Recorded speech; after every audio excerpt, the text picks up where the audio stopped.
Hello one and all, this is Acularius, or the Donald if you follow along with the development of Terminal Conflict, a game done by Strategy Mill. Now this game will be one of the explanatory videos where we introduce the game concepts of Terminal Conflict, and there is a follow-up that introduces some serious play and moderate level of topics, strategy as the USSR. Now, leading from that, the USSR is one of the factions you can play, as denoted by this lovely orange, or the USA in this lovely blue. You can change the colors in the option settings, but we're going to be playing the USA today, and here we go. Now, there are 10 timelines, and as you see now, we are starting at 1946 to 1950. There are a total of 10, and the last one, the 10th, is 1991. Now there are 10 theaters of operation, and we will go check all those out very shortly. So there's this one here, the Arctic. We'll talk about this one in the future, but the main ones you're going to be dealing with are North America, Central and South America, Western Eastern Europe, Middle East, Sub-Saharan Africa, South and East Asia, and the Pacific. At any point you can also just click through here to get to this, or click here to get to the world map, and we can easily come through here at any point.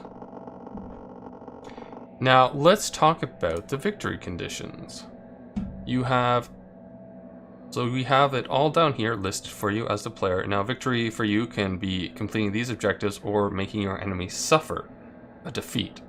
For now, let's talk about victory. So one of the points is you gain 100 victory points over the USSR as the USA, or conversely the USSR gains 100 points over the USA. And we'll talk about victory points in a bit, but also, by the end of all the timelines, 1991, the highest amount of victory points at the end is the winner. And lastly, we will complete the space race. Now, the space race is visible to both parties, and it can be accessible through here. So, as we were talking about the timelines, through each one, these things will unlock. So in 1955, we can potentially do this. 57. So these ones are pretty close to each other. 1961, 66, and then all the way to the grand finale, the Strategic Defense Initiative, or Reagan Star Wars plan. Now, as it says here, the first one to achieve these, and like purchases them, and we'll talk about that a bit, but you might see it a bit down here, will gain 2 victory points for the first one. Likewise, if you aren't the first one, no worries, you will still get that 10% reconnaissance chance, and we'll talk a little bit about espionage in a future video. But the first one who completes this, and it's visible to both sides, will win the game, because the Strategic Defense Initiative locks down your enemy's ability to fire, nuclear missiles at you, because it shuts down ICBMs. That's the whole point, and it also prevents the other player from doing their own SDI. So, that's your victories.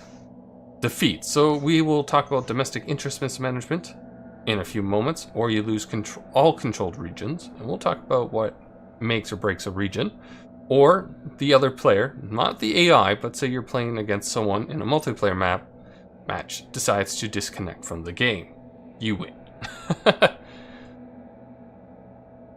So, how to get victory points? Let's talk about that.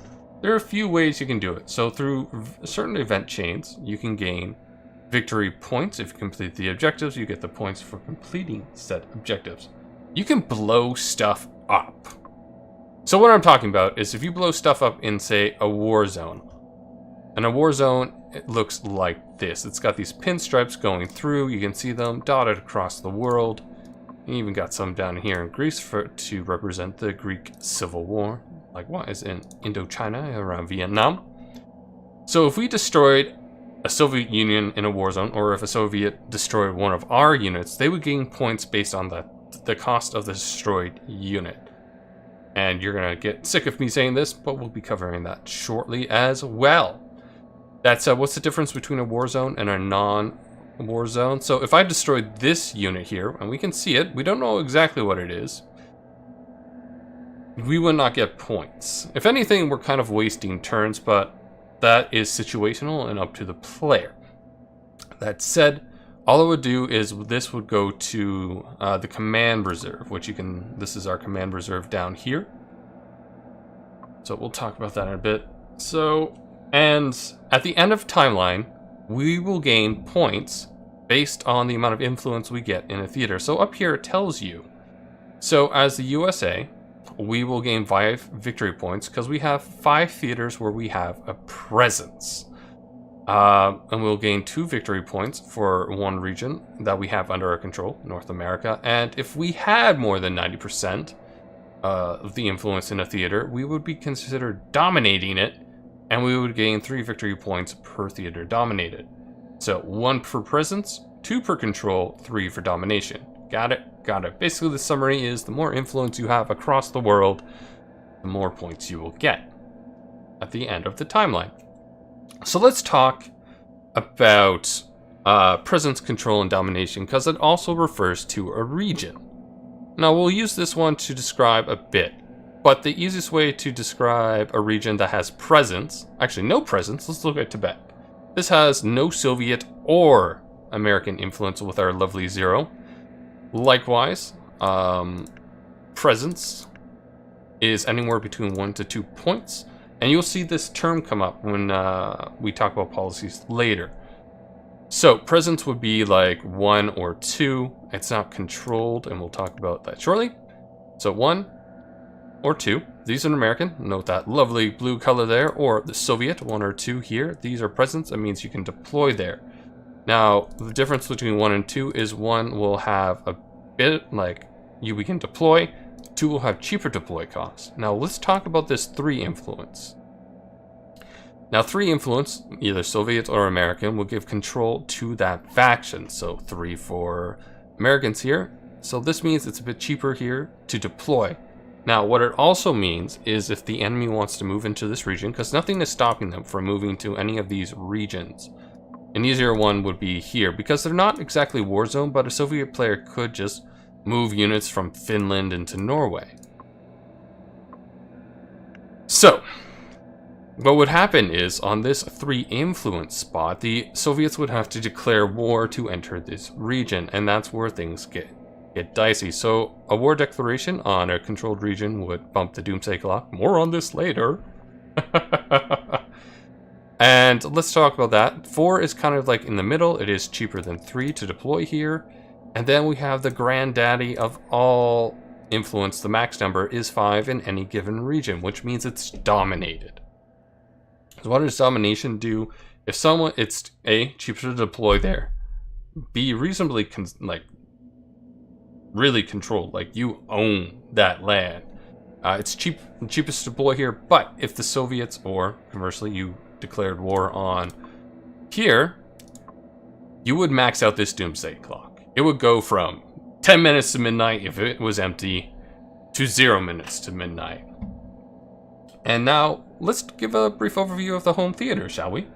Now that we've been talking about them. So the home theater for the USA is North America, and their capital, as you can see with this star here, is in Eastern United States, representing Washington, D.C. Conversely, the USSR is based in Eastern Europe, with their capital in Central Russia, or Moscow. Good old Kremlin. Okay, now, as I was talking about, go on from here. So you need at least 20% in a theater for presence, 50% or more for control, or 90% or more for domination. Get it? Get it? Good, we're done with that. So, if you're ever curious about something, let's talk about my favorite function, the press and hold. And, at the same time, let's talk about interest. So this is finance. This is what you use to buy units with. And we'll talk about the units and costs in a second. People allows you to use, do actions outside of the focus, like the theater and focus. Elites, where you can do, like, spy stuff. Good old 007 here. And your military, this is used to purchase nuclear armament technologies or progress through the space race. And finally, your government interest, which allows you to recruit leaders. Okay, but talking about the doomsday clock up here, this represents a scale of the doomsday clock from 10 minutes at 0 to the last few seconds before midnight. So if you manage to get this to 10, basically the last few seconds before midnight, it would unlock our ability here to use our nuclear arsenal, basically to launch nukes on the other side. Now, it does give you an estimated value here about the Soviet arsenal, but we can find more about that through espionage, as I was talking before, and you'll see that in a future episode. So, I was talking about nuclear arsenal, and the same thing is it's under state affairs, much like our armed forces and space race. But nuclear technology is right here. As the USSA, already socialist, we have nuclear research and intercontinental bombers already done. Now these grant us nuclear production capabilities. Every time that this fills up, we gain one more nuke. These techs slowly add more, with MERV here being at the end. Now this you don't see from the other player, unlike the space race, which is essentially telegraphed. So this is hidden. The only thing that the other player will ever get to find out about you through espionage activities is how much you have in your arsenal. They don't know the capabilities of your arsenal. And this matters a lot, because now we're going to talk about armed forces. So we have units that we use throughout the game, and as I was talking about your nuclear arsenal, you start as the USSA with nuclear strike capabilities on your bomber command. Other units that will eventually have this capability are the fighter command, the carrier fleet, and the submarine. The other units are your army command and your surface fleet. Now, let's talk about the army command. This is your bread and butter, and as you can see down here, it costs 4 to recruit, like 4 finance. That said, remember how I said it's the cost of recruiting that's how many points you would gain? Yes, so if the enemy, or we destroy one, like an army command from the socialist, we would gain 4 points. And likewise through everything else. Submarine fleet, destroy one of these, we get 5. 6 for the surface fleet, 7 for the carriers, 5 for the bombers, and 4 for the fighter commands. Now, each one of these have their own little abilities here that you can always find out more about.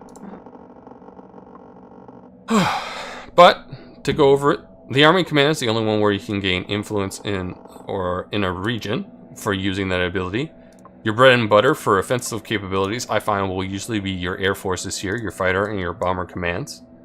On the sea, surface fleet beats sub, sub beats carrier, carrier beats surface fleet. Carriers also have the ability to launch airstrikes with their own on-board fighters on land units. So they're really powerful, but they are costly. So let's go into talking about our focus management screen here. We kind of went over this quickly. Now we can choose between focus or theater. So we can get a brief overview of which theaters are arms races and which ones are disarmament. I usually keep it on this, and you can always tell which one is a disarmament because it will net you points. Now this is interesting here, and we'll get to it in a bit. But this also tells you how much of that theater's points they own. So the Americans have 42 of the influence points, and the Pacific we only have 2%. They, as we saw before, 70% North America, and we have nothing there. I mean, that's the USSR. And this would tell you how much you would gain for choosing this theater. Now, this one is pretty cool. And we'll get to talking about this shortly. So, since we're on disarmament, let's talk about what that actually means. Disarmament will allow you to choose between these. So finance, people, and government, and for both sides that are doing this, if I decide to do finance, we both get finance per turn, and we'll get to the turns in a second. So, a disarmament will lock down all combat outside of the theater. You can't create new war zones. If we decide to do a disarm in, say, Western Europe, this war zone will become peaceful, so it would look a lot like Spain. It would also remove all the units on here, and for every unit removed, for both sides, 1 doomsday clock will be removed. So if there's only 3 here, at least 3 of these will remove this down. If you disarm in a theater with no units, the doomsday clock is unaffected. That said, and this we have the exception right here. Doomsday disarmaments usually have less turns granted, except home theaters, so North America or Eastern Europe, will grant you the most turns per focus. Now this is a focus, like arms race, and we're going to focus on Eastern Europe in a bit. Now what also happens is you are granted points to spend, so we would gain 8, or you can just check how many turns we would get. And if the enemy player doesn't choose to disarm in Eastern Europe, we would gain influence points to spend in Eastern Europe. Remember, you know, more points around the world, the more points you gain at the turn. That's it. You want more victory? Typically you can do the most damage through disarms. Likewise, you can also reduce the amount of influence a player has in the region. So as the Soviets, we would, let's see here, gain 13% influence. So we could bring the Soviets down to 63% here. That's not, like, it's not enough to switch them down to, like, presence, you know, 20% to 50, but it's something to keep in mind. Likewise, if we did it in Eastern Europe, all their units would go to, not their command reserve, or at least not yet. It would go to something called a garrison, which is a layer above the command reserve. And they are forced to deploy those units, like they can't touch the command reserve, and they would be forced to deploy those units first, and they can only access their command reserve only after A, they've deployed all that, or the focus comes to an end by the end of all those turns. So we've talked about disarm, and that's all fun. But let's talk about war and our fun to do it. So I was talking about war zones. Now, how can you do war zones, you say? Well, you use units to declare war on them, but you need to have arms races on to really give you the flexibility to declare wherever and whenever you want. Now, arms races typically grant you more turns, except the exception, home theaters. They typically are they could be actually less than some other ones. And they typically net you elites, your spies, or your military, your bombs, and space race. Sometimes on the bigger ones that also grant you government, like disarms will. But that is just something to keep in mind. Likewise, with that on, you are able to do cross-theater maneuvers with units. So as we see here, I can't click on these because we haven't locked down on a focus, but when we do, we would be allowed to select a unit down here to move into this theater. In this case, we would be moving this submarine in Iceland, and we can potentially move it into off the coast of Greenland or into the Atlantic Ocean. Like we could just do this between theaters. And it's great. It's something to keep in mind that it can only happen while an arms race is going on. And whereas disarms would remove all units from a theater, arms race doesn't touch them. So now let's lock into a thing. Now, this is a tempting one. Actually, no, it is just really good. And it would help out quite a bit. So let's see if the AI doesn't choose to do this.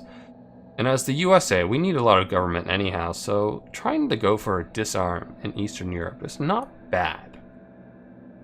So let's try it. Well, conversely, we could go for Western Europe. Let's go for Eastern Europe.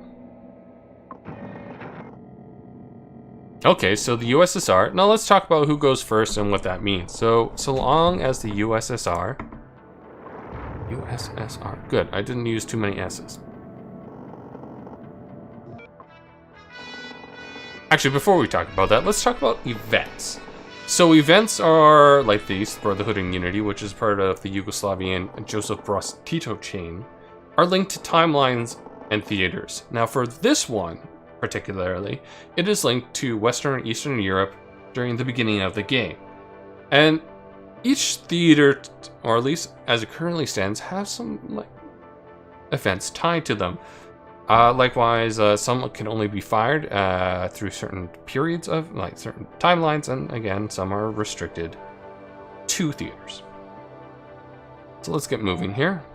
So here's one right now. This because we have Western Europe in focus, we also have the Israeli chain, the foundation of Israel. So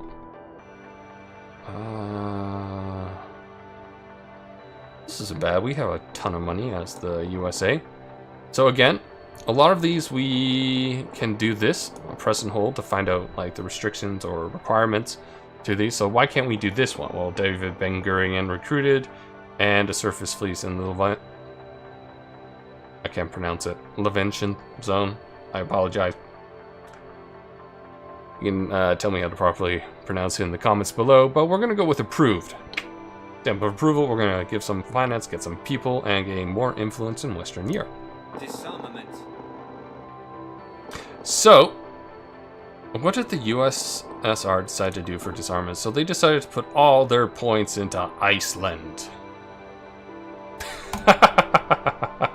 So they took away Iceland from us. That's kind of a shame. Now, I do need to mention, before we continue on, who goes first? Like, whose focus goes first? And that's going to be, at least in the beginning of the game, the USSR. So, because so long as the USSR is tied, or has less points than the USA, it will get to go first. The USA will only ever get to go first if it has less points than the USSR. And it's kind of difficult for the USSA the USA to be that far behind in points because it's just too damn awesome. So let's talk about policies. Now we see a couple of these down here near our command reserve. Well, actually we're in garrison mode right now, so I would need to deploy these first. So some policies, like American culturalization, doesn't cost us anything. In fact, it gives us people. Why would we not want to do this? Well, these are also one-offs. We can only use them once. But this one's just too good to give up. So we typically use it right away. And we got Iceland. Also one influence in Western Canada. Kind of a shame, because we have some things over in North America, like NORAD, where we could easily just, with some fighter commands laying around in Canada, we could gain domination, or 5 points. Now we've kind of missed out on that, because instead of, gaining 2 points for free, it's just 1, and, it's kind of sad. We could have used that in better places, like anywhere else. Sorry, Canada. Okay, and some policies have requirement and costs. So the Marshall Plan requires us to have 3 government to spend. It also requires us to have 4 finance and 3 people. See? It won't allow us to use it because we need at least 2, and Doomsday Clock, now that it's down to 0, needs to be at least 3, so we can't use the Marshall Plan. But we could do the rehab of Germany. Any of Western Europe, Eastern Europe theater in focus. So this requires actually that either Eastern Europe, which is not in focus, or Western Europe, which is in focus, to have been chosen. So this we could use. Unfortunately, and now we'll talk about that defeat condition I mentioned earlier, domestic interest mismanagement. We only have 1 elite, and we have no way currently to get it back up to 1. So if we use this, we would be forced to have 0 elites, which would launch an event chain, which could cause us to lose the game, and we don't want to lose. At least not without a fight. Now, I must say that you can go down to 0, but make sure by the end of your turn you are at least back up to 1, otherwise the event chain will happen on your next turn. So you do have some leeway there. You're not restricted that you can't ever be at 0, but you need to be at least at 1 by the time your turn ends. So, as much as I would love to use the rehab of Germany, we currently do not have the possibility to really utilize it. Now, some policies also are kind of situational, like this one right here, the rapprochement, places a maximum of 6 influence, but it's equal to the USSR-USA ratio, VP ratio. So the USSR would need to be winning over us for this to really matter. Currently, that's what I mean by situational. The USSR has to be better than us, essentially, in terms of points. And that's essentially all you really need to take into consideration for policies. Okay, now one thing I wanted to talk about was the deployment of units. Now, deployment costs. So deployment of units are based on where your home theater is. So as a USA, it's hard to act in the old world, essentially, in Eurasia and the African continents, because our home theater and our capital is in North America. So, the best way to check is you can tell. So this is coming from North America, and to deploy in, say, like Spain itself would cost us 1 turn. But to deploy into the C zone would round up to about 2. So as you can see here, deploying a unit costs you a turn. Deploying in regions that are too far away will cost you, and it costs you more than that, will cost you 2 turns. Your 1 turn that you're on, and it will end your turn, and an additional turn after that, because each turn is a focus point, or a force point. So it's something to take in consideration. Now there are situations where that might be good, but I'll let you find those out in the future. So the logistics tool is accessible in your Intel Operations HQ, the CIA for the USA, and the KGB for the USSR. Okay. So, I'd like to thank you all for watching. This has been a blast and a brief overview of how to play the game. And to point out, again, it gives you an idea of how much a cost is. I definitely felt like I needed to point that one out, so you know, go full well. But I'd like to thank you all for watching, and I will see you all next time on the moderate level video, where we go and actually play a bit more of the game to really give you a feel for how it can run. I just wanted to introduce you to all the terms, otherwise you might not know what's going on in the next video. But until then, have a blast. This is your host, Acularius, signing off. Have a good one.